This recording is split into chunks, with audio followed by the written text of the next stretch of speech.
Dear children, this is class 8 maths class. In the previous class we have done square and square roots. In that class we have seen the method how to find out the square and square roots. We have learned the method. There are two methods to find out the square root.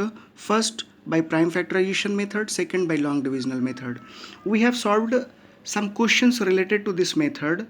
Now dear students, now we are going to learn properties of the square of natural numbers.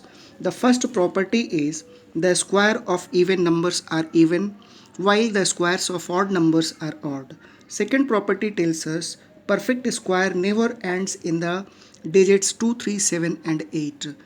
In other words, we can say that the number which ends with 2, 3, 7 or 8 have no perfect squares, and the number which ends 0, 1, 4, 5, 6 or 9 have a perfect square. Next property tells us a perfect square never has an odd number of zeros at the end.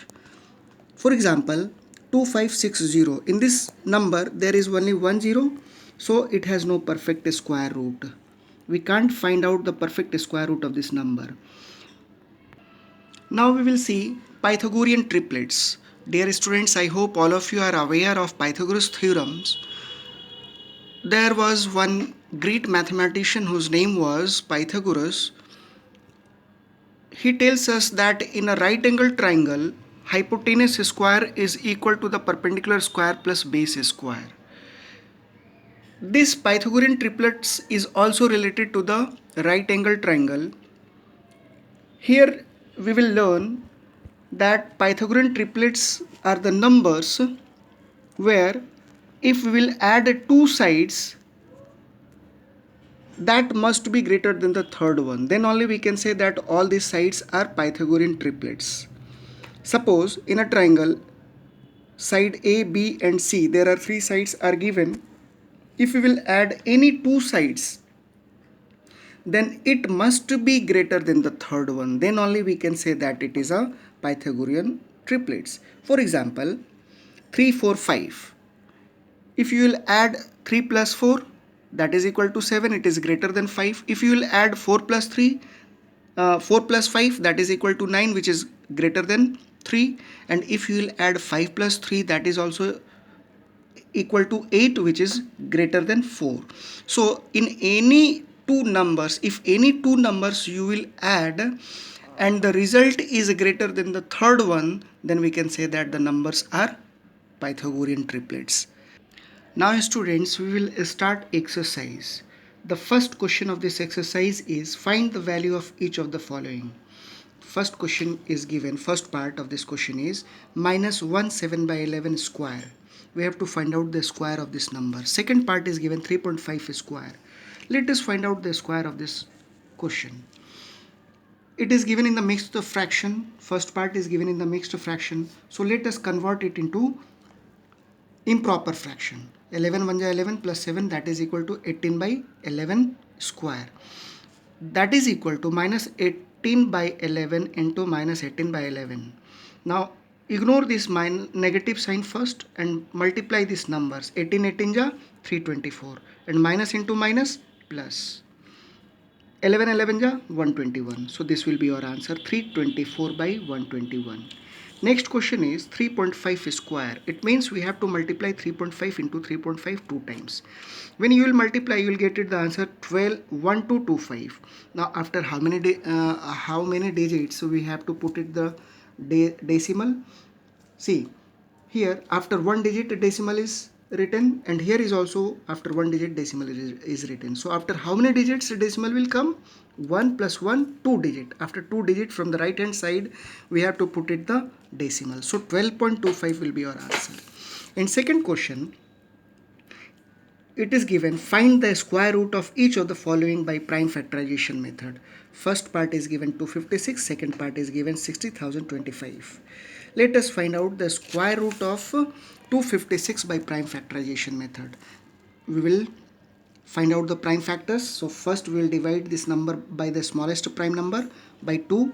When we will divide 256 by 2, we will get it 128. When 128 will be divided by 2, we will get it 64. When 64 is divided by 2, we will get it 32. And when 32 is divided by 2, we will get it 16. And when 16 is divided by 2, the result is 18. And 8, when 8 is divided by 2, we'll get it 4. And when 4 is divided by 2, we'll get it 2. And when 2 is divided by 2, we'll get 1.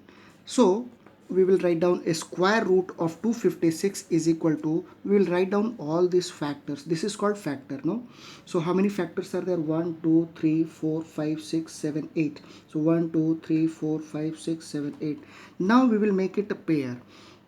Here two 2's are given, so in place of this 2 we will write down 1 times 2. 2 2 1 times 2. 2 2 1 times 2.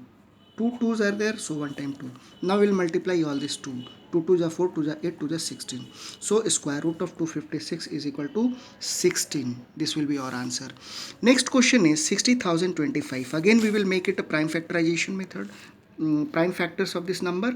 First we will divide it by 5 because the last digit is 5. So 5 1 is 5, 5 2 is 10, 0, 0, 5. Again when 12,005 will divided by 5, you will get it 24, 2401. And when this 2401 will divided by 7, we will get it 343. When 343 is divided by 7, 49 will be the answer. And when 49 will divided by 7, we'll get it 7 here. And when 7 is divided by 7, we'll get it 1. So we will write down like this. Square root of 60,025 is equal to, we will write down all the factors here. How many factors are there? 1 2 3 4 5 6. 6 factors are there. So 1 2 3 4 5 6. And we will put it under root. For 2 5, we will write down 1 times 5. For 2 7, we will write down 1 times 7. For 2 7, again we will write down 1 times 7. Let us multiply. 7 7 is 49. 49 into 5, that is equal to 245. Therefore, we will write down root over 60,025 is equal to 245 will be our answer. Next question is, find the square root of each of the following by division method. Let us find out the square root of this 841 by divisional method. We'll make it this type of column. Now what I told you, from the right hand side we'll make it a pair. We will put it bar over here where we are making a pair. Now 8 is remaining alone. So let us divide this 8. By which number we will divide? 2. Because 3 3s are 9. It will exceed this number. So 2 2 is 4. Here we will write down 2. Now here we will subtract and here we will have to add it. 8 minus 4, that is equal to 4. And here 2 plus 2, 4. Now here both the numbers will come down, 41. Now by which number we have to multiply? 9. 9 9 ja 81, 9 4 ja 36, plus 8, 44. Therefore we will write down root over 841 is equal to 29. Answer. Similarly, let us see the square root of 2304. By long divisional method, again we have to make it this type of pair and we will make it pair. We will write down this type, make it column like this, and we'll make it pair from the right hand side and put it bar over here. Now 23. 23, which table it will come? 4 4 are 16. We can't take 5 because 5 5s are 25. So 4 4 are 16. We will write down here 4, 16. Now 13 minus 6, that is equal to 7. And here we have to write down 0 4. Here 8. This side we have to subtract. Now by which number we have to multiply? We have to take it a new number, but from the same number we have to multiply. So again 8. 8 8 is 64. Carry 6. 8 8 is 64 plus 6, 70. So here 8 we have to write down. Therefore we will write down root over 2304 is equal to 48. This will be our answer. So dear students, today this much only. We will see next in the next class. Thank you.